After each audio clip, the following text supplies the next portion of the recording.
RCV, your Royal Mindset Development Station. It's time to embrace the royal you. Stay tuned. Your broadcast will be playing shortly.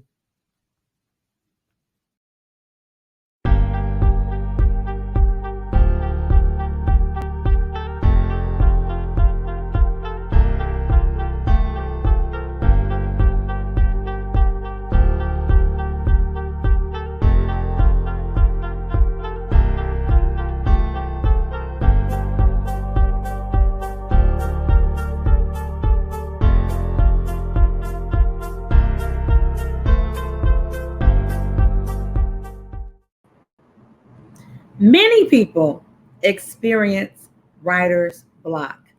Are you a part of the many people? Because I know I've been a part of many people before, okay?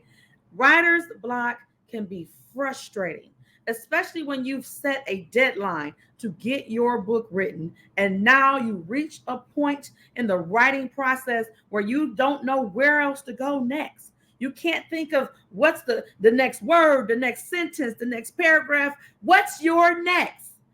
How many of you have felt that way?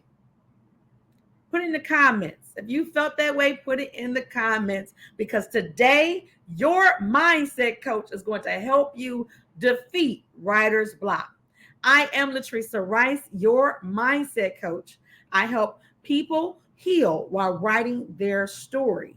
Listen, today we're using the drip method to defeat writer's block. You may be thinking to yourself, what do you mean by the drip method? What's dripping? When you think of a drip, it's a small thing that occurs. And if it continues, then now you can have a flow, right? If that drip and things are piling up, you have a flow. So we're looking at the drip method. In the comment section, I want you to put the letter D dash draw items you remember.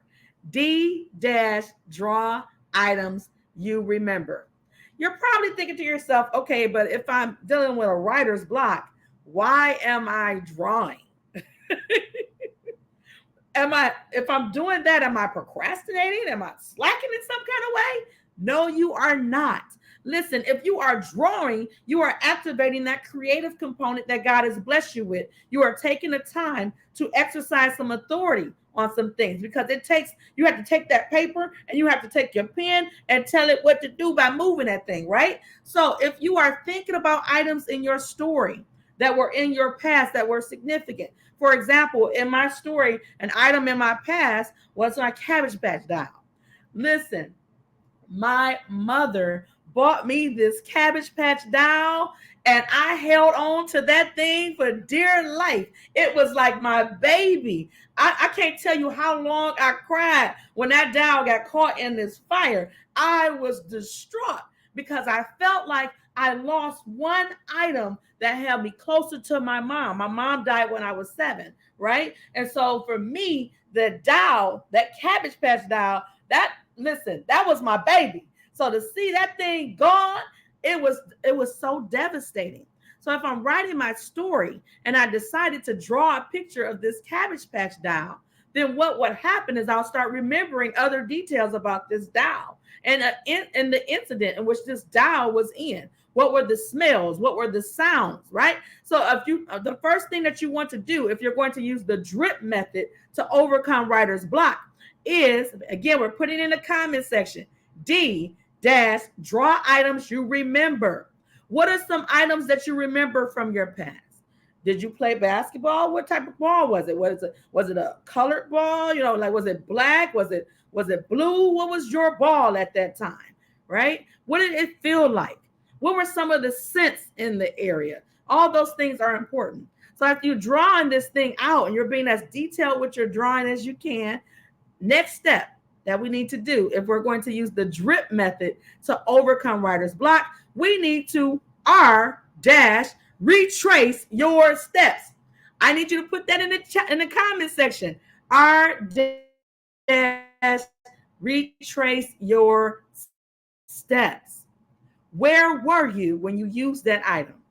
Who was with you when you used that item? What sounds did you hear when you used that item? Do you remember any words that were said to you in that space when you used that item? What city was you in when you used that item? All these details can help you decide what's your next step with writing your story, especially using that particular item and where you're going to place that item in your story. All right. So now that we have drawn items we remember, we've retraced our steps. The very next thing that you would do if you are using the DRIP method to overcome writer's block is identify challenges and solutions in your story. Challenges and solutions in your story. What does that mean? Basically, I want you to look at the item you drew, look at the steps as you retrace your steps from that position when you use that item, and what was the challenge? What was the hard part? And what solution did you use to overcome that in that situation? What was the challenge?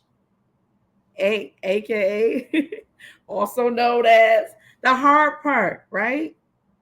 And what solution did you utilize to overcome that situation? Write that down. Again, at this moment, we're not even writing the story in the traditional context. We are simply using items that we remember. We're retracing our steps and making some notes on the side. And now we're identifying challenges and solutions in our story. So now that we've identified challenges and solutions in our story, last but not least, if you are going to use the DRIP method to overcome writer's block, I need you to put this in the comment section. P dash proceed to writing what you saw. P dash proceed to writing what you saw. Look at those items from the thing that you drew, from the steps that you retraced, from the challenges and solutions that you identified. And now it's time to actually write what you saw. Figure out where in your story you're going to place those things and jump right back into writing. Set a goal.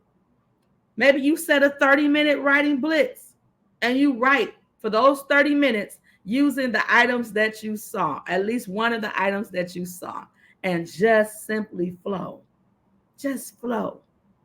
The most important thing in this moment is that you refuse to give up.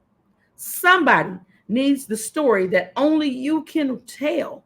God gave you this story. You are the one that faced these challenges and overcome them. You are the one that has the resources and information that somebody else is dealing with, and they need that. You are the one that is going to birth this thing out. And I, as your mindset coach, I am here to assist you in any way that I can. So if you are experiencing writer's block, feel free to use the DRIP method to overcome it. I hope this has blessed you.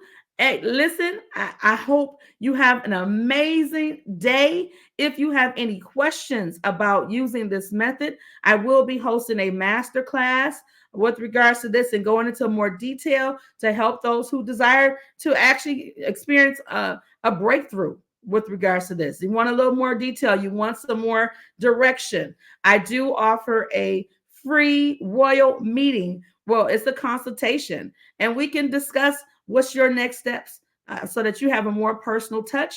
And also, we can discuss some of the other opportunities that are available to you. Again, have an amazing day, and I thank you so much. Thank you for tuning in to Thank you for tuning in to RCV's Royal Mindset Development Station. I hope this recording has blessed you. Please save the following dates. This year, our Clarity in the Pen Conference is taking place July 12th through the 13th. And the theme is, whoop, whoop, whoop, whoop, whoop. Hey, let's go. Movies, how to turn your book into a movie. Do not miss this awesome opportunity to learn from some of Detroit's finest. The next event that I would love for you to save the date for is the Writers Ball. The Writers Ball is the premier costume party for aspiring authors and current authors to network and have fun. This year's theme is movies. Come dressed in a character from a movie and let's network and have fun together. See you at the Writers Ball. If you are currently writing a book and you're planning to have a book release party, I encourage you to visit royalclarityview.com and enter your contact information. You will receive a free Ready Clara El Valero guide, which gives you 10 tips to strategically plan your book release. Make sure you go get your free guide today. Visit royalclarityview.com. Thank you so much. Have an amazing night, and we'll be back